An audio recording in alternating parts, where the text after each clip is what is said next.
Lagi dan lagi, temuan Menku Purbaya bikin geleng kepala. Bagaimana tidak, kali ini Purbaya berhasil bongkar transaksi jahat era Jokowi capai hampir 1.000 triliun di Bank Pembangunan China. Di tahun terakhir kekuasaan Presiden Joko Widodo, publik dikejutkan oleh satu angka yang nyaris tak masuk akal, 984 triliun rupiah. Bukan APBN, bukan investasi resmi, melainkan transaksi keuangan mencurigakan yang diduga terkait korupsi, sebagaimana dicatat PPATK sepanjang tahun 2024. Ada transaksi yang sangat besar antara Jokowi dengan Bank Pembangunan Cina. Dan Purbaya sekarang seperti mendapatkan poin untuk langsung berhadapan dengan kasus ini, artinya dia berhadapan dengan Jokowi. Ya, Purbaya mau mengungkap bahwa ada problem sangat serius sekali.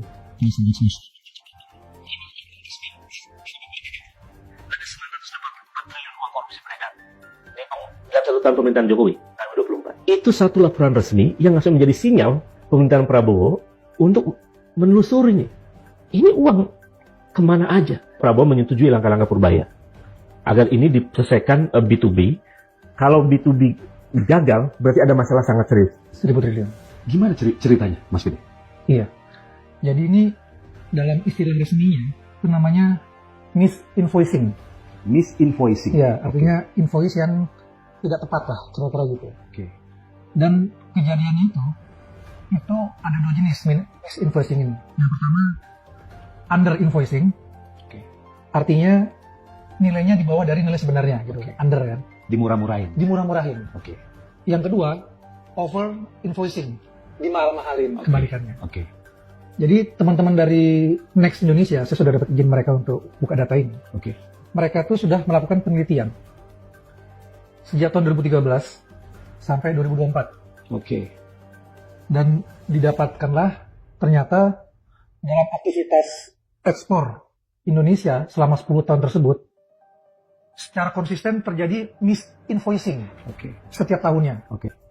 Jadi setiap tahunnya ada dana gelap, ada aliran dana gelap yang tidak terbaca oleh sistem hukum, sistem pemerintahan Yang di harusnya Indonesia. masuk ke negara.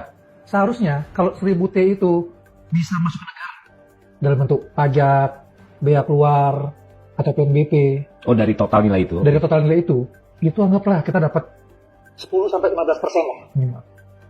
Itu kita bisa dapat 100 triliun sampai 160 triliun Per tahun. per tahun tambahan penerimaannya langsung ke negara dalam bentuk pajak, PNBP, bea cukai ini. 160 T. Itu kalau itu benar-benar bisa diambil semua oleh negara, itu bisa meningkatkan tax ratio. Oke. Yang kemarin kan orang-orang bilang tax ratio kita terendah se-Asia, di bawah 10%. Tax ratio kita itu tidak mencerminkan perekonomian kita. Oke. Nah, ya karena aktivitas ini Yang berlangsung dalam 10 tahun terakhir itu. 10 tahun terakhir berlangsung. Baik, 10 tahun terakhir berarti itu di era Joko Widodo. Iya. Oke. Ini adalah sebuah aktivitas melanggar hukum sebenarnya. Oke. Dia aktivitas ilegal. Karena PBB saja sudah mengeluarkan resolusi ini khusus untuk praktek aliran dana gelap ini. Kalau tidak salah dalam Sustainable Development Goals di poin 16 sudah itu dibahas bahwa aliran dana gelap inilah yang membuat perekonomian negara-negara berkembang sulit bertumbuh. Oke. Benar kan? Kita stagnan nih 10 tahun terakhir. 4%, 5%, 4%, 5%. Oke. Makanya Pak Prabowo pinginnya kan langsung 2 kali lipat kan, 8% kalau bisa. Oke. Dan bahkan saya baca di buku-buku Pak Prabowo yang lama itu, dia pinginnya sebenarnya 10%. Oke. Cuma ini komprominya. Jadi itu. Jadi ini adalah praktek kejahatan yang mengorbankan pertumbuhan ekonomi. Saya datang ke pemerintahan bukan untuk melawan orang, tapi untuk melawan kebiasaan buruk pejabat yang main-main dengan uang rakyat. Yang ngaku wakil rakyat tapi lupa dengan kepentingan rakyat. Saya bukan cari kekuasaan, saya mau perlawanan untuk bersihkan yang kotor. Kalau kalian juga muak dengan kelakuan pejabat begini, suarakan.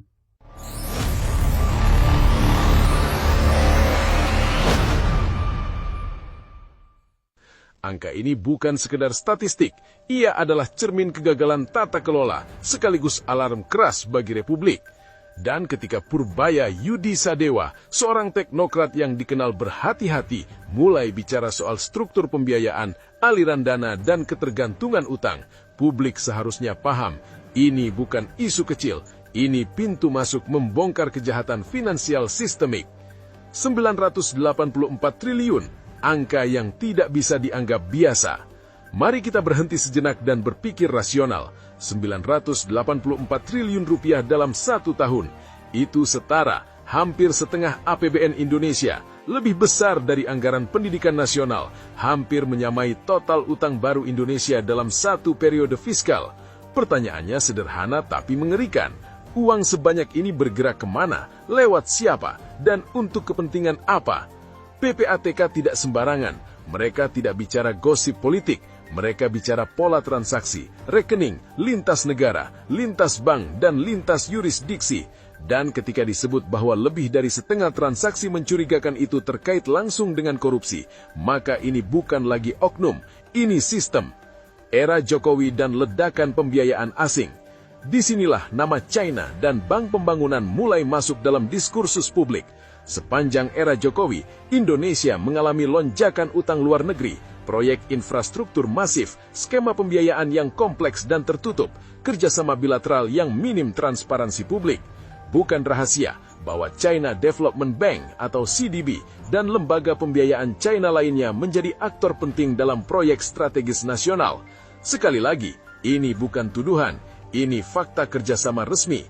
Namun yang menjadi soal adalah, apakah seluruh aliran dana itu bersih, transparan, dan bebas dari rekayasa transaksi?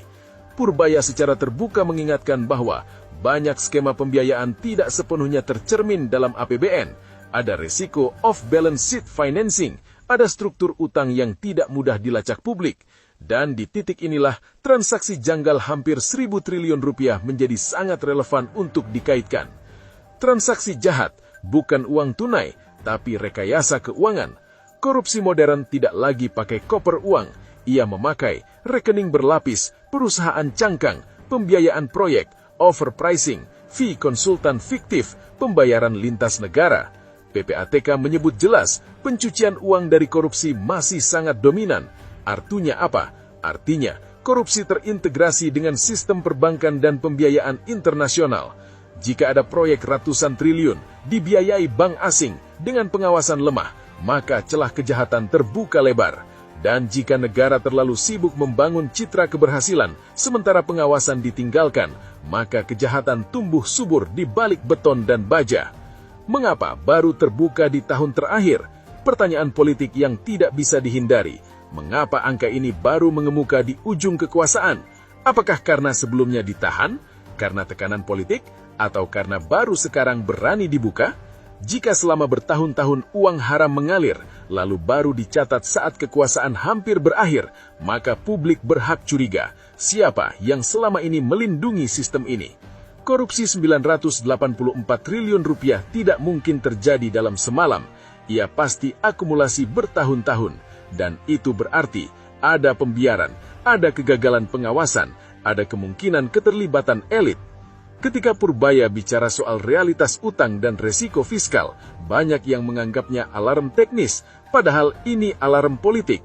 Utang yang tidak transparan menjadi ruang korupsi. Pembiayaan asing tertutup menjadi peluang transaksi janggal. Proyek raksasa tanpa audit terbuka menjadi surga pencucian uang. Jika benar sebagian aliran dana bermuara atau bersinggungan dengan bank pembangunan asing, maka negara kehilangan kedaulatan pengawasan. Aparat domestik kesulitan menelusuri, pelaku merasa aman secara hukum. Dan inilah wajah korupsi global abad 21. Tanggung jawab siapa? Pertanyaan pamungkas, apakah ini salah satu presiden saja? Tidak sesederhana itu, tapi kepemimpinan menentukan arah. Jika selama 1 dekade, kritik dilemahkan, data ditutup, lawan dibungkam, institusi pengawas dilemahkan, maka jangan heran jika korupsi tumbuh menjadi monster hampir 1.000 triliun rupiah. Ini bukan sekedar catatan kelam, ini warisan masalah nasional. Negara harus berani membuka semuanya. Jika pemerintahan selanjutnya serius, maka audit lintas negara harus dibuka, skema pembiayaan asing harus transparan, data PPATK harus ditindaklanjuti, bukan disimpan. Tidak boleh ada tabu, siapapun bisa diperiksa. Karena 984 triliun rupiah bukan angka teknis, itu adalah sekolah yang tidak dibangun, rumah sakit yang tidak berdiri, kemiskinan yang dipelihara. Dan jika negara memilih diam, maka sejarah akan mencatat Di akhir era Jokowi, Republik hampir tenggelam oleh transaksi jahat yang dibiarkan tumbuh di balik nama pembangunan. Siapa diuntungkan? Tulis di kolom komentar.